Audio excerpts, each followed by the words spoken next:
I'm Cheryl Vogt, Director of the Richard B. Russell Library for Political Research and Studies, and it's my pleasure to welcome you this afternoon to our Richard B. Russell Building, Special Collections Libraries. It's our relatively new home. This December marks 2 years since our staff moved in here, and I think that's just amazing that it's already been 2 years. So we've worked so many years to get here, so it's good to be here. I want to recognize some of our people in the audience. I've been noticing it's almost like Old Home Week. So we have a lot of Russell family here, and if the Russell family would just sort of raise your hand. Wow, this is almost like a reunion for sure.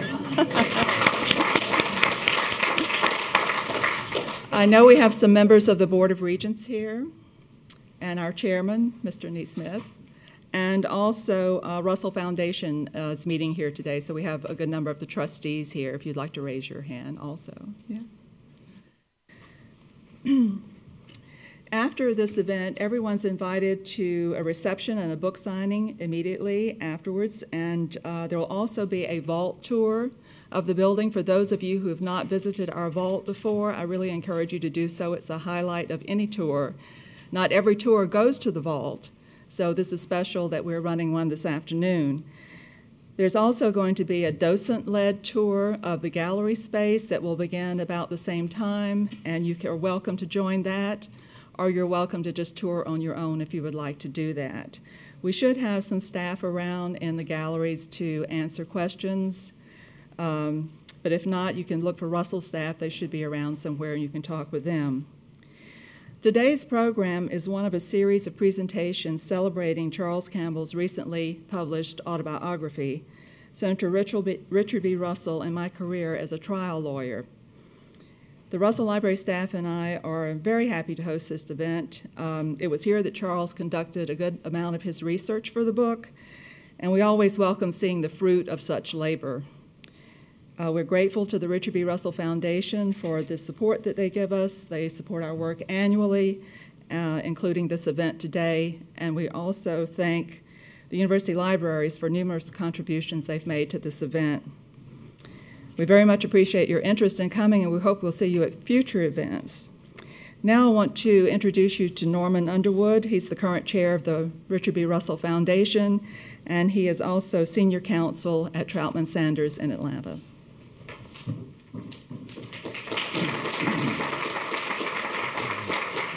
My job is to introduce Charles, but actually we don't need to talk about Charles' background much because we have it in his own words in his book. But there are a couple of things that need to be said. One thing that needs to be said is that any author who stays on task and does what you have to do to complete a book of this kind and then do all that you have to do to get it ready for publication has to have a supportive and understanding spouse. And this author's spouse is also a very important part of the story. And I just saw her sneak in the back, but I want to ask Ann Campbell to stand up so that we can thank her for being such an understanding and supportive staff. Thank you, Ann, for being such an important part of the story.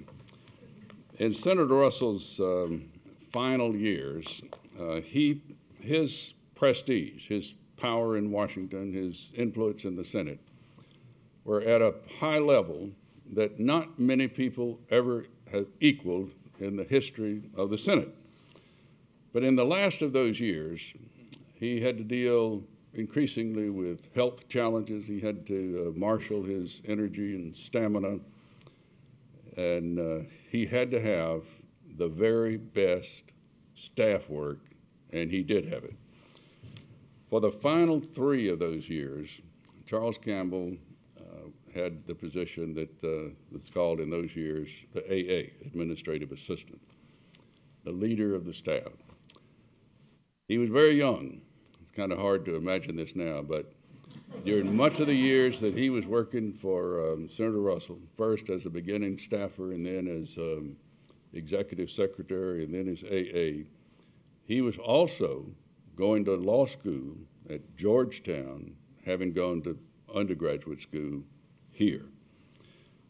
Senator Russell developed a lot of respect for his judgment, was fond of him personally, and with that personal chemistry, and always with the senator's guidance and directions, Charles interacted with top-rung people in a variety of government positions, particularly senators and staff and committee staff.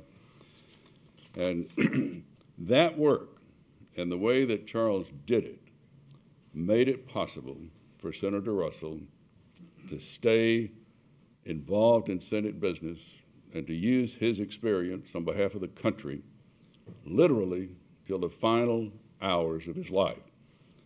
I think one of the most poignant stories in Charles' book is the story of his briefing the senator on a matter. The senator was in the hospital. It was near the end, and Charles, with a signature that he got, which Charles sensed would be the last signature and vote the senator ever gave, he got that on a proxy that could be used, if needed, for the Senate Democratic Caucus election. When the senator died, Charles was still less than 30 years old. After a few months, he came back home to Georgia and started what turned out to be a very accomplished, successful career as a trial lawyer, mostly with the firm of Hicks, Maloof, and Campbell, later a part of the national firm of McKenna Long Aldridge. He served for 17 years as chairman of the Russell Foundation, and also he served on the Arch Foundation, the University Foundation. He had an important role in raising the private part of the money to pay for this world-class building that we're in. I feel very confident that the senator would be very proud of this building and very honored to have his name on it, and also that he would be very touched that his young AA, as a mature and wise man, wrote an account of his youthful years with the senator and about how the senator influenced and shaped his life and career. So let's thank Charles for writing the book and for talking with us about it today.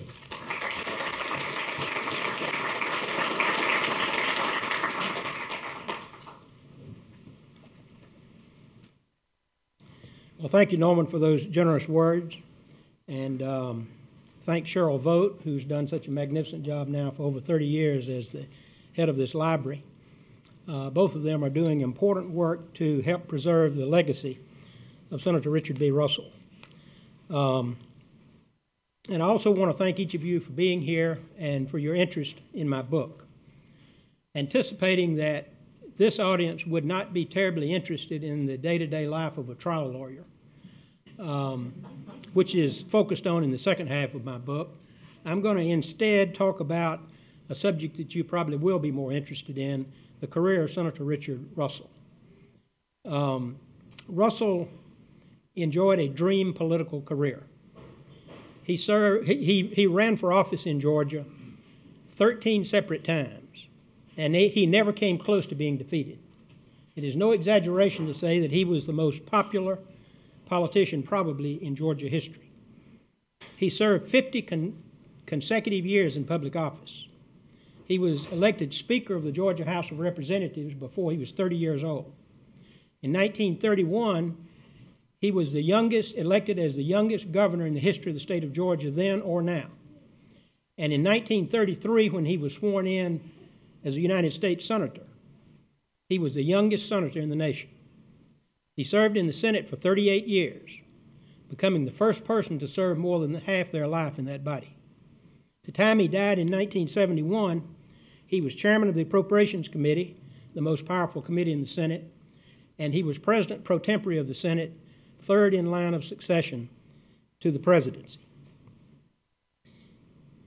Most political historians agree that he had the perfect public service career, except for one blemish on his record, and that is his steadfast opposition to civil rights legislation during his years in the Senate, including leading the longest filibuster against the 1964 Civil Rights Act in Senate history. When President Lyndon Johnson signed that act into law in the summer of 1964, tension, unrest, and violence swept the South. In Georgia, a Negro reserve military officer was brutally murdered on a Georgia public highway. Many Southern politicians were condoning, if not in fact aiding and abetting, the tension, unrest, and violence. Richard Russell chose to take a different approach. He gave a speech, the very first public speech he gave in Georgia after the act was signed into law. This was a speech at Berry College in Rome, Georgia. It wasn't about civil rights, it was about economic development in northwest Georgia. And this is part of what he said about the Civil Rights Act, and I'm quoting. "It is the understatement of the year to say, I don't like these statutes. However, they are now on the books, and it becomes our duty as good citizens to learn to live with them for as long as they are there. It is our duty as good and patriotic citizens in a period that will undoubtedly be marked by tension and unrest as this statute is implemented to avoid all violence. Violence and law violation will only compound our difficulties and increase our troubles." President Johnson said from the White House that this statement was the most important and productive statement made by any public official in the period after the Civil Rights Act became law. Editorials in Georgia called on other Southern politicians to follow Senator Russell's example and to quit stirring up unrest and violence. In 1974, 3 years after Russell died, the Senate of the United States renamed the oldest and most prestigious of the three Senate office buildings, what had been known as the old Senate office building, the Richard B. Russell Senate office building. And I think we have to ask ourselves, here in 2013, why would the Senate of the United States in the mid-1970s name the oldest and most prestigious of the three Senate office buildings for a Southern segregationist? And the answer to that question is that Richard Russell was far more than the legislative positions he took and the votes he cast, and his colleagues in the Senate well knew that. 1 year after the Senate office building was named in his honor, he got another high national honor. The U.S. Postal Commission, that has a program called the Great American Series, issues commemorative stamps to recognize those few Americans that have made a significant contribution to American life. In 1975, they issued the Richard B. Russell commemorative stamp. And if I can find this technology, pull the drawer out, she says. Here it is. I have now placed up on the board the first day cover. I know many of you were at the dedication at the Fort Yargo State Park, not too far from here. I put this up to call attention to the tagline, not just what he did, but what he was. And what I want to talk about for a few minutes this afternoon are the personal qualities of Richard Russell, which I believe secured his place in history of not only this state, but this country, and provides the legacy that we seek to preserve in the Richard B. Russell Foundation. Without any question at all, the quality that Richard Russell valued most highly was integrity, and anyone who knew him would know that. He served 50 years, 50 consecutive years in public office, and not once was there any suggestion, insinuation, let alone an accusation, that he had engaged in the slightest unethical, improper, or illegal conduct. How many politicians can you say that about for even a brief period, let alone 50 years? Senator Russell's father, who was a judge and Chief Justice of the Georgia Supreme Court, told his children when they were young, all of you cannot be brilliant, all of you cannot be successful, but all of you can be honorable. And he never forgot that. That was the watchword of his public service career for the rest of his life. In 1996, 25 years after Russell died, the Russell Foundation placed in the rotunda of the Russell Senate office building in Washington a statue of Senator Russell. And they had a dedication ceremony, and of those that spoke at that dedication ceremony, without exception, every one of them mentioned his integrity. Let me just give you two examples. Vice President Al Gore, whose father, Albert Gore Sr. from Tennessee, served with Russell for 15 years in the Senate, said this, and I quote, "On one matter, my father was resolute whenever he spoke about Senator Russell. Dick Russell had a heart of gold and was one of the most honorable individuals ever to serve in the United States Senate throughout its more than 200-year history." Senator Robert Byrd, who also served for 15 years with Russell and went on to become the longest-serving United States Senator before he died in 2010, said this, "Richard Russell followed his own star. He did not pander. His confidant was his conscience." The New York Times, in a lead editorial the day after Russell died, assessed his career and concluded with these two sentences, and I quote, "Public men, whether they are right or wrong, are measured by their character and the size of the issues that concern them. By these standards, Richard Russell was a big man." While I was working for him in 1968, the 35th anniversary of his being sworn in as a senator occurred, and the Senate staged a love fest that lasted the better part of a day. Senators came to the floor and said every conceivable or favorable kind of thing about him that you can imagine.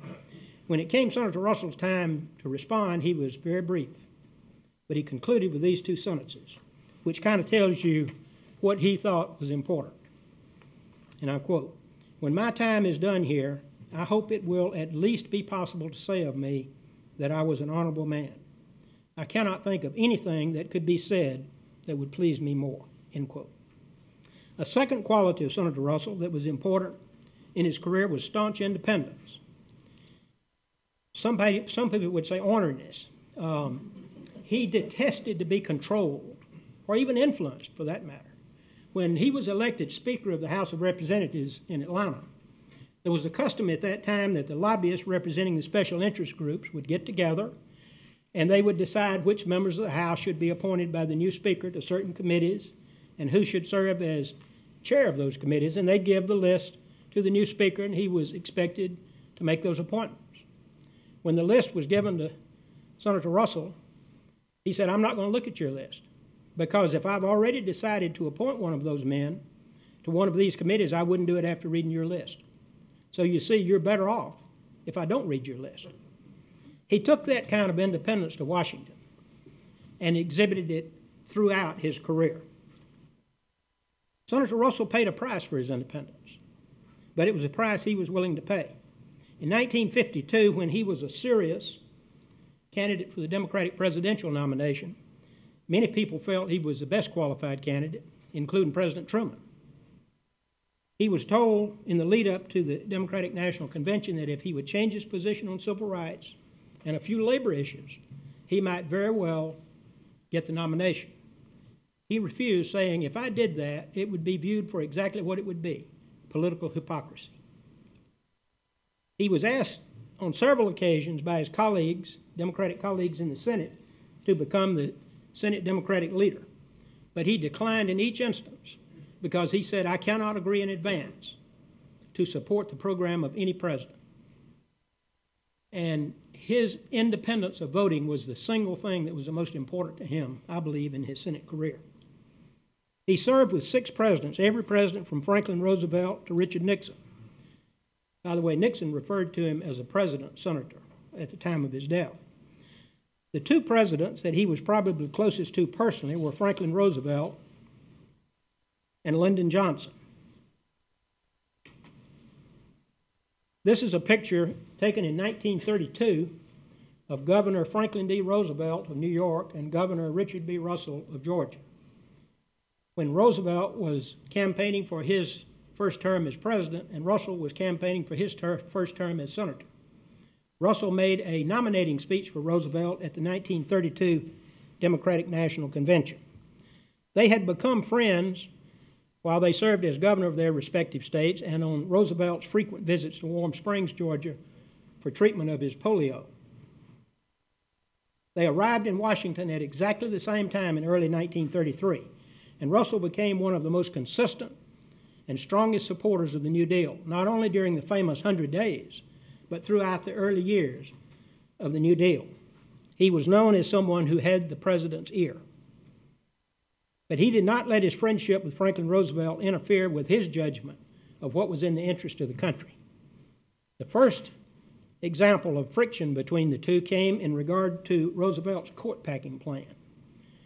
The United States Supreme Court had declared several of the New Deal legislative measures unconstitutional, measures, incidentally, that Senator Russell had uniformly supported. And so he proposed that some of the older judges on the court that were creating the most trouble would have to retire when they reached a certain age, which they'd already reached. And if they didn't retire, then he could add new members to the court, up to a total of 15, almost doubling the size of the court. Well, this proposal was of great concern to Senator Russell, because under our Constitution, we're supposed to have 3 co-equal branches of the government: the legislative, the executive, and the judicial. If a president of the United States, because he didn't like Supreme Court decisions, could arbitrarily impose age limits on members of the court and almost double the size of the court, what did that say about the doctrine of separation of powers and the co-equal branches of the government? Russell concluded he could not vote for the court-packing plan, but he wanted not to have to cross Roosevelt if he could avoid it. So he and a small group of senators who had generally been supportive of Roosevelt up to that point in time went to the White House and met with the president and proposed a compromise. No age limits, but we'll increase the size of the court by 2 members, from 9 to 11. Roosevelt would have none of it. He said he wanted his entire proposal. They went back to Capitol Hill and opposed the court-packing plan, which resulted in Roosevelt suffering his first major legislative defeat. Not long after that, there was another source of tension. This one involved Georgia politics. Just as Roosevelt wanted to purge the Supreme Court of justices he didn't agree with, he wanted to purge the Senate of senators he didn't agree with. And one of them was Russell's colleague from Georgia, Walter F. George. Russell was summoned to the White House and was told of the plan that Roosevelt would select a strong candidate in Georgia to oppose George. He was up for re-election in 1938. He would provide him unlimited amounts of money. He would give him the president's full public support, and he expected Richard Russell to provide him with his full public support. Russell tried to explain that he had a policy of not becoming involved in other people's primaries in Georgia, and that he would not be in a position to oppose Senator George's renomination. Roosevelt was not happy. He selected as the opponent for Senator George one of Russell's closest friends and strongest supporters, Lawrence Camp, a former U.S. attorney in Atlanta. If Roosevelt thought this would force Russell off the sidelines, he was sadly mistaken. Russell maintained strict neutrality, and George was overwhelmingly reelected. Even though Russell continued to support Roosevelt generally on most things, including during World War II, they no longer had the friendship that they previously had. Lyndon Johnson is an even more interesting case. More than anybody else in Washington, Richard Russell made Lyndon Johnson, and I'll explain to you why in just a minute. And it was a strange friendship because they were completely different in personality and modus operandi. Russell, the quintessential Southern gentleman, humble, reserved, patrician, the whitest red member of the Senate. Johnson, the profane, boorish, backslapping Texan, hardly read any book. In fact, the story is told one time when Johnson was in the White House and he was trying to get in touch with Senator Russell in a time of crisis and couldn't locate him. He exploded to an aide, hell, he was probably off somewhere reading Plato.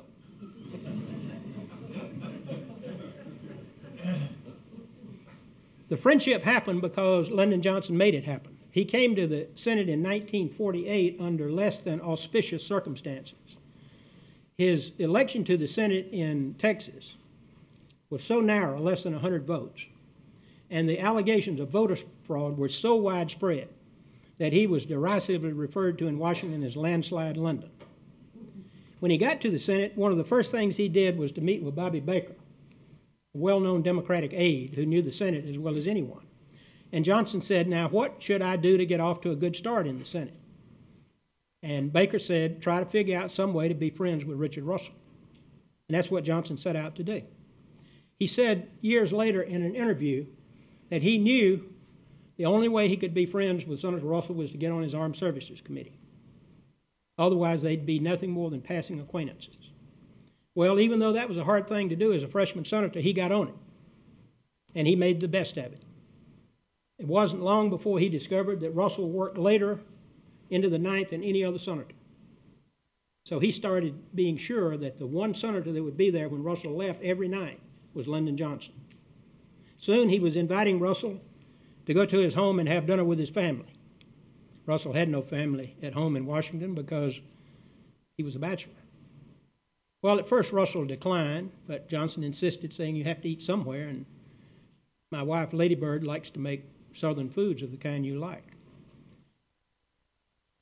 Johnson encouraged their daughters to start calling Senator Russell Uncle Dick. It wasn't long before he was being invited on Sundays to brunch, to read newspapers and talk politics. Well, this schmooze campaign worked.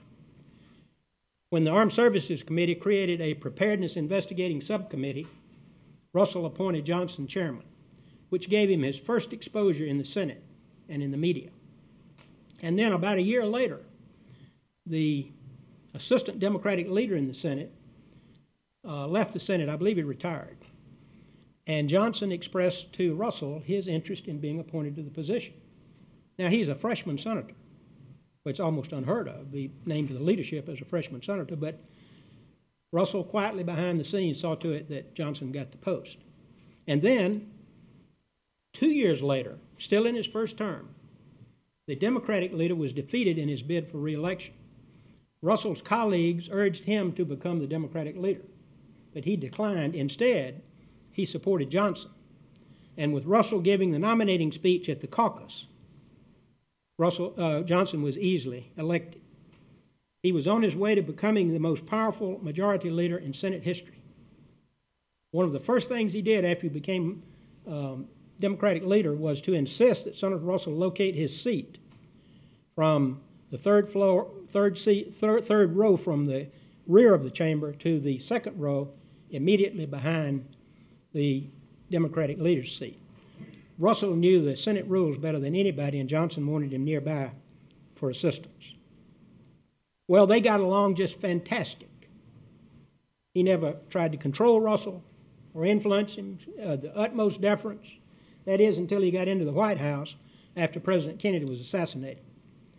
The first dust-up came over Johnson's appointment of Russell to the Warren Commission to investigate the assassination of President Kennedy. They had 4 or 5 telephone conversations about the composition of the commission. In the very first conversation, Johnson briefly alluded to the fact that maybe he might appoint Senator Russell to the commission. And Russell said, oh, no. I've got more to do than I can do. I don't have time for it, and I'm not going to serve on it. So get somebody else. Well, in the ensuing conversations, Johnson never mentioned it again. So Russell naturally assumed the matter had been put to rest. Until one night, about 9:30, when he was in Winder, Johnson calls him and says, Dick, I've decided on the members of this commission. Can I read them to you? Sure. Earl Warren chairman. Russell had urged him not to appoint Warren because he said it very likely matters could come before the Supreme Court relating to the Kennedy assassination. Richard B. Russell, wait a minute. I told you I was not going to serve. I'm not serving on that commission. You can forget that and get somebody else. And then Johnson said, the names have already been released to the press. And Russell said, what? You're telling me you already released my name to the press on this commission? Yes. Well, that was a very clever ploy. And Russell had no choice, and he served on the commission and turned out to be one of the most important members of the commission. But he didn't like being controlled, and he didn't forget it. The Vietnam War, which Russell had opposed from its very beginning when the Eisenhower administration sent advisors, was another source of friction. He urged Johnson to get out, as he had urged President Kennedy before Kennedy was assassinated. And Russell said after President Kennedy's death that he believed Kennedy would have gotten out had he lived. Johnson, of course, escalated the war, and eventually destroyed his presidency. They had disagreements over the Great Society and the war on poverty. Russell didn't have any disagreement with the idea of eradicating poverty, and he originally voted for a few of the proposals, like the Appalachian Regional Commission. But soon he viewed the programs as overlapping, wasteful, and started voting against almost all of them. The friendship might have survived all of this had it not been for a bitter dispute over a judicial appointment in Georgia. Georgia has 3 judicial districts, the southern, middle, and northern. Senator Talmadge, Senator Russell's colleague in the Senate, and Senator Russell had agreed that Russell would make the appointments in the southern district, Talmadge in the middle district, and they would agree in the northern district.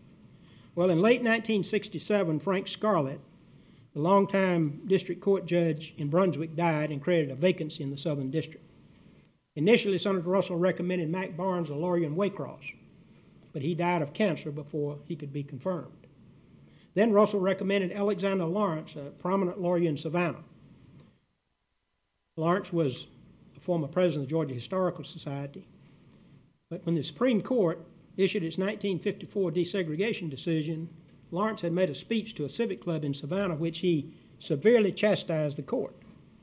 Russell thought so highly of the address he put it in the congressional record. Well, Ramsey Clark was Johnson's attorney general, and he immediately opposed the nomination. The local branch of the NAACP in Savannah did as well.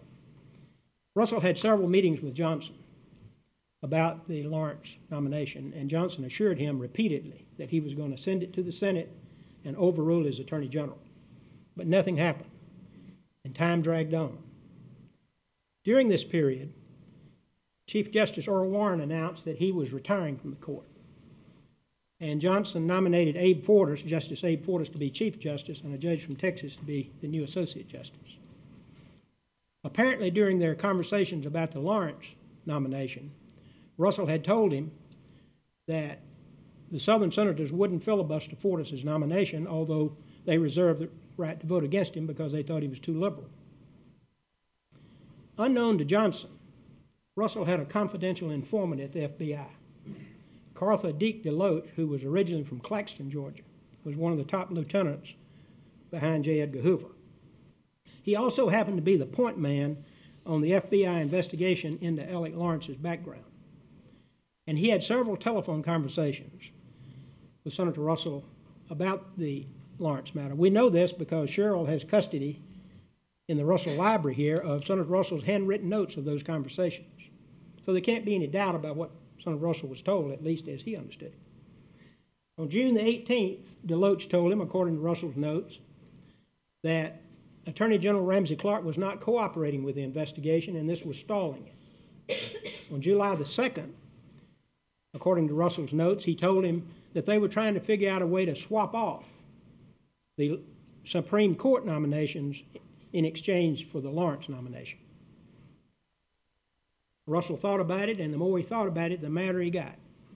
And so he wrote a scathing letter to Lyndon Johnson. I remember him calling me into his office one day and showing it to me and asking me what I thought about it. And I was completely shocked. I mean, it was so unlike Richard Russell, who had such a reverence to the office of president that he refused to ever call Johnson Lyndon, insisted on calling him Mr. President. But this letter accused Johnson of trying to bribe him and said, "I don't like being cheated as a child or a patronage-seeking ward healer." He basically told Johnson he could do what he wanted to on the Lawrence nomination and that Russell considered himself released from any commitments he had made on the Supreme Court nominations. Johnson immediately called Ramsey Clark and said, "You have destroyed one of the great friendships I've ever enjoyed with one of the great people that have ever served this country." He directed him to immediately send the Lawrence nomination to the Senate, where he was easily confirmed and had a distinguished career as a judge. This pretty much ended the Johnson-Russell relationship. There were no more expansive phone calls or private White House dinners. After Johnson left the presidency, a University of Texas professor orchestrated an oral history program where everybody in Washington had anything to do with Lyndon Johnson would be interviewed and give their recollections. And, of course, they asked for an interview with Senator Russell, and he didn't make any response at all. And more requests kept coming in. He still didn't make any response. So I finally decided that I'd just go in and talk to him about it. And I said, "Senator," I said, "this is becoming embarrassing. We have to tell these people something." And he said, "If I did the interview, I would have to tell the truth. and that would not help anyone. Just tell them I'm planning to write a book and I'm not available. And he didn't talk to them. And to my knowledge, Lyndon Johnson and Richard Russell never talked after Johnson left the White House. A third personal quality was a Herculean work ethic. Richard Russell was known as the hardest working, longest working senator in the Senate, even when I joined him for the last 5 years when he was not in good health. He worked 5.5 days a week. I can imagine what he must have been like in the 20s, in the 30s, and the 40s, the 50s, and the early 60s when he was a young man and at the peak of his health. He had a brilliant mind, but he assiduously cultivated it by extensive reading outside the office. Senator Talmadge, who served with him for 15 years, was so amazed at the speed with which he could read and his degree of retention that he assumed he had taken speed reading courses and called Russell's office and asked for the name of the company that had given him the speed reading courses. To my knowledge, he had not taken any speed reading courses. It was all natural ability. Senator Milton Young of North Dakota, who was the ranking Republican on the Appropriations Committee, in his oral history here at the Russell Library, said that in the Appropriations Committee you'd get an avalanche of material one afternoon, and then the Appropriations Committee would mark up the bill the next morning. And when they got to the committee meetings, nobody except Senator Russell had a foggiest idea what was in the bill.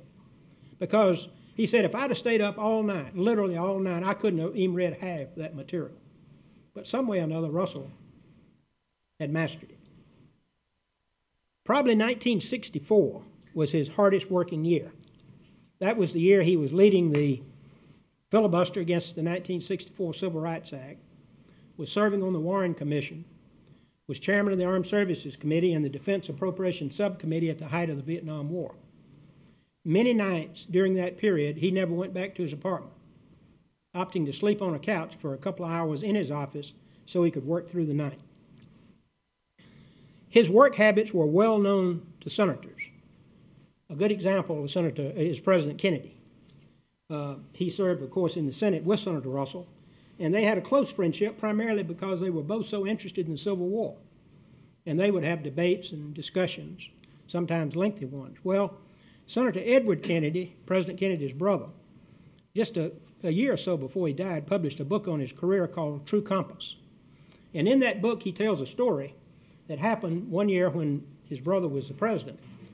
They were at their Florida home in West Palm Beach during the Christmas holidays, and the president and his brother were talking about a battle in the Civil War that took place near the Tennessee-Georgia line, and neither one of them could remember the name of the battle. And so President Kennedy said, call Senator Russell, he'll remember it. And so he called the operator, and she said, I'll call him in Winder, he's probably home for Christmas. And according to Edward Kennedy, President Kennedy said, call him in his office on Capitol Hill, he's probably in his office. Russell answered the phone himself. A final quality, and there are really three, and I kind of merge them together, are humility, modesty, and being very, very frugal. Richard Russell turned back thousands of dollars in unused office allotments to the Treasury. Most senators figured out a way to convert that money to their personal use. He had one of the smallest staffs in the Senate. He was the last senator to hire a press secretary. I was his first legislative assistant. He consistently voted for a balanced budget. Senator Abraham Ribicoff of Connecticut, who was a very liberal Democratic senator, who was Secretary of Health, Education, and Welfare for the first 2 years of the Kennedy administration and then was elected to the Senate from Connecticut and served for 10 years with Russell, said this, and I quote, I have known very few truly great men in my life, and Senator Russell was one of them. Several years ago on a trip to Georgia, I had the privilege of visiting Senator Russell at his family home in Winder. I was struck by the simplicity of his home and the simple, gentle manner in which he lived. Richard Russell, the most powerful man in the Senate, lived totally without pretense, without any of the trappings of power. If Senator Ribicoff thought his home in Winder was simple, he should have seen his one-bedroom apartment in Washington. What I would call an efficiency apartment. And that was an upgrade. The first 30 years he served in the Senate, he lived in hotel rooms. In fact, when he first went to the Senate, He shared a hotel room with his administrative assistant, Lehman Anderson. But by 1962, having lived in hotel rooms for 30 years, even Richard Russell decided to splurge in buying him a small, efficiency, one-bedroom apartment in Washington. And our own Norman Underwood, who was a young intern in the office, and Norman didn't tell me this is in his oral history here at the Russell Library, was designated as the one to help Senator Russell move. And he says that he was shocked at how little in the way of possessions Richard Russell owned. A few clothes, not much else. He did find over in one corner a big ball of twine. And he immediately recognized this as a candidate for discarding during the move. And so he said, "Senator, do you want to keep this ball of twine?" And Senator Russell looked at him, and I've gotten these looks, so I know what they mean, with that look as if you were about to commit a capital offense, and said, "Of course I want to keep it." The two qualities that I want to talk about here of humility and modesty were key to Russell's success. He was able to build bonds of trust with other senators because he wasn't concerned about who got credit for legislation. And this was very, very true in his relationship with Republican senators. It sounds strange now in this day and age that a Democrat would help a Republican get a bill passed and be sure the Republican got credit for it. But that was the way Russell operated. Even though when he died, he was called the most effective legislator of the 20th century. Not a single bill that passed had his name on it. Now think about that. 38 years. Even if you were a pretty ineffectual senator, you'd have one bill named for you. But none of them were named because that's the way Russell wanted it. He learned when he was working in the Georgia House of Representatives that if you weren't concerned about who got credit, you could pass better legislation and more legislation. By the way, Senator Max Cleland, when he was serving in the Senate 25 years after Russell's death, rectified one gross omission by having the National School Lunch Act renamed the Richard B. Russell National School Lunch Act because Russell was virtually alone and responsible for it being enacted. The bipartisanship on the committees he chaired, first Armed Services and then Appropriations, was unlike anything else in the Senate. They were models of bipartisanship. Among his closest friends in the Senate were the ranking Republican, Senator Milton Young of North Dakota, who I referred to earlier, said in his oral history interview here at the Russell Library that Richard Russell was his closest friend in the Senate. In 1952, he told a newspaper reporter when Russell was seeking the Democratic presidential nomination that if he got it, Young was going to vote for it. Well, some way or another, this found its way into the North Dakota press, and the Republicans were just up in arms at Senator Young. Senator Russell wrote him a handwritten letter and said, "If I had to choose between being President of the United States and having the confidence of Milt Young, I would choose the latter." The same situation existed on the Armed Services Committee with Senator Leverett Saltonstall of Massachusetts.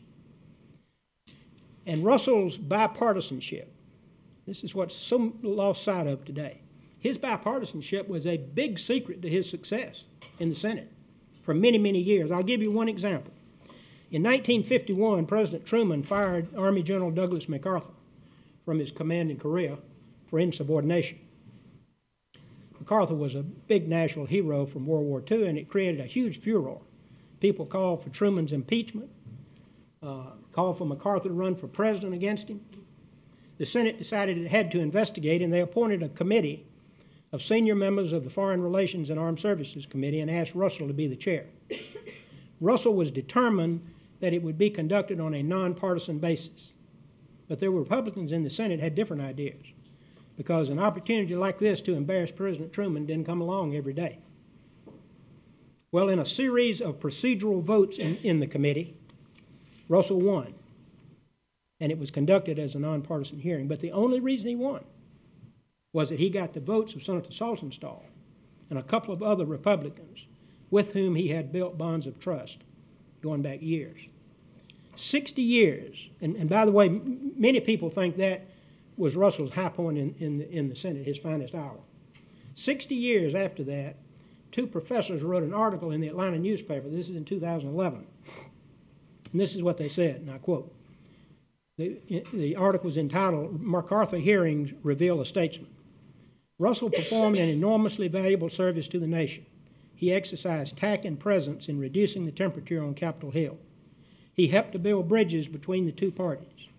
Russell's willingness to put aside differences with the president and to manage a congressional hearing in a calm, nonpartisan manner ought to be remembered today when vicious partisanship all too often trumps unruffled statesmanship. It is sad today that the Washington scene is so dominated by a poisonous atmosphere and the lack of bipartisanship. Today's leaders could learn a lot by studying the career of Richard Russell. I want to conclude my remarks today, and I'm almost running out of time, by talking about two things: romance, which is one of my wife's favorite topics, and the origins of the Russell Foundation, which is one of my favorite topics. Russell never married. He was a lifelong bachelor. And it caused him problems at various points in his career. When he was running for governor of Georgia in 1930, one of his opponents said the people of Georgia should not vote for him because if he was elected, there would be no First Lady of Georgia. Well, Russell responded that if the people of Georgia elected him governor, there would be a Mrs. Russell in the governor's mansion. And everyone assumed that meant he would marry one of the several young ladies he was dating at the time. But what he really had in mind was that he would put his mother in as First Lady, and that's what he did. When he got to the Senate, there was a wife of a very senior and influential Maryland senator whose mission in life was to see to it that if a single senator came to the Senate, that senator was married off promptly. And she immediately set her sights on Richard Russell. After meeting him a couple of times, she called him aside at a social event one night and got right down to the point. She said, "Senator, why are you not married?" And Russell had a way of trying to use humor to get past awkward social moments. And he said, "Well, I've been looking for a woman who is too proud for her husband to work and able to do something about it." Well, he was really happy with himself at this clever ploy until a couple of weeks later, he got a call from the wife of the Maryland senator. And she said, "Senator, I found your lady." It was a New York socialite whose husband had died and left her millions of dollars. Russell was horrified. Russell was horrified. By the way, I forgot to put up a Lyndon Johnson picture when I was talking about Johnson. I told you I was pretty incompetent about technology. But I'm going to put this one up before I forget it. When I went to work in Russell's office in 1966, I heard rumors that Russell had once been engaged. But no one knew any of the details, and it wasn't the kind of thing you would ask Senator Russell about. But now the full story can be told. While I was working on my book, the former Pat Collins died at age 101 in California after having outlived 3 husbands. 3 months after Russell died, as a part of an oral history program for the Russell Library, she agreed to give an oral history on one condition: the part about her romance with Richard Russell would be kept under seal until after she died. And of course, that happened well over 30 years later. Pat Collins was born in Brooklyn, New York. And this is a picture of Senator Russell and Pat Collins, by the way, and I believe taken in 1938. And Hugh Peterson tells me that the couple behind them is Senator Russell's sister, Ina Stacy, and her husband, Gene Stacy. Well, as I said, Pat Collins was born in Brooklyn, New York. She moved to the Atlanta area with her family before she was 5 years old and grew up in the Atlanta area. She graduated with honors from Agnes Scott College, and in 1931 became the 3rd female graduate of the Emory University Law School. She finished at the very top of her class academically, but she couldn't get a job in Atlanta because people didn't think women ought to be lawyers at that time. She was relegated to doing legal aid work for a while, and a limited amount of contract work when she could get it. She finally became discouraged and decided to apply for a job with the Justice Department in Washington. One of the lawyers she met in connection with her legal aid work was Smythe Gambrell, a prominent Atlanta lawyer that had his own firm. And so he told her about his plans to apply. And by the way, Smythe Gambrell, ironically, was the father of David Gambrell, who Governor Jimmy Carter appointed to serve out Senator Russell's unexpired term when he died in 71. But at any rate, Pat told Mr. Gambrell about her plans to apply for the Justice Department job. And he said, well, you don't have any chance of getting a job with the Justice Department unless you have political clearance. And she had no idea what he was talking about. He explained, you'll have to get letters of recommendation from Georgia's 2 senators, Walter F. George and Richard B. Russell. She said, well, I don't know either one of them. He said, don't worry, I'm friends with both senators. I'll help you get the letters. So a couple of weeks later, a very, very fine, flattering letter arrived from Senator George. And then about a week later, a much less flattering, in fact, not flattering at all letter, arrived from Senator Russell. And Mr. Gambrell asked Pat, have you or some member of your family, someone or another, alienated Senator Russell? She said, we don't even know him. Well, based on her excellent academic record in Senator George's letter, she got her job in the Justice Department, where she worked as a lawyer through 17 consecutive attorneys general for over 30 years. She became one of the first women to successfully argue an appeal in the U.S. Supreme Court. She was one of the founding trustees of the Supreme Court Historical Society. About a couple of years after she got her job in Washington, she attended an annual dinner put on by the Georgia State Society where they were honoring the Georgia congressional delegation. And according to her oral history here at the Russell Library, all the women were making a big to-do over Russell because he was the most eligible bachelor in Washington. Well, when she was introduced to him, she immediately questioned him about this letter he had written concerning her employment. And Senator Russell said he didn't recall the letter. The next week, he telephoned her and said he'd looked into the letter. And it seems like, according to Senator Russell, his administrative assistant, Lehman Anderson, had decided that he shouldn't be blindly endorsing people for jobs he'd never met. And they used the Pat Collins request as an opportunity to implement that policy. Well, in the course of that telephone conversation, Senator Russell asked for a date. And they started dating and became very serious about each other. And about a year later, they became engaged. She came to Georgia to meet the Russell family, and this was the time of the Russell family reunion. She says in her oral history she remembers sitting on the big rocking chairs on the front porch. She spent most of her time talking to Senator Russell's father, Judge Russell. During the course of this conversation, it came out that she was a Catholic. And at the end of the evening, as they were departing, Judge Russell told Senator Russell, in Pat's presence, now, if you marry this lady, you're going to have to sign a written statement that you won't interfere with her religion and that any children of the marriage will be brought up in the Catholic Church. Well, notwithstanding these comments, Pat Collins and Senator Russell went back to Atlanta the next day and looked at engagement rings and actually delivered a wedding announcement to the Atlanta newspaper for publication in 3 weeks. Pat went back to Washington, and Senator Russell stayed in Georgia because he had speeches scheduled during a congressional recess. Pat started thinking about Judge Russell's comments and decided she needed to consult with her priest, and concluded, based on several hours of consultation, that the wedding would have to take place in the Catholic Church. Senator Russell, in the meantime, was also thinking about his father's comments. And apparently, at least one member of the Russell family advised him that it wasn't a terribly good idea for a Georgia politician to be marrying a Catholic in that time. They talked several times and reached a mutual decision to call off the wedding. But they continued to date each other for several years. And when Russell was away from Washington, he wrote warm and interesting letters to Pat Collins, and they're here at the Russell Library because she kept them through 3 marriages, and her estate turned them over to the Russell Library after she died. But after a couple of years, she concluded that if she was ever going to get married, it wouldn't be to Richard Russell.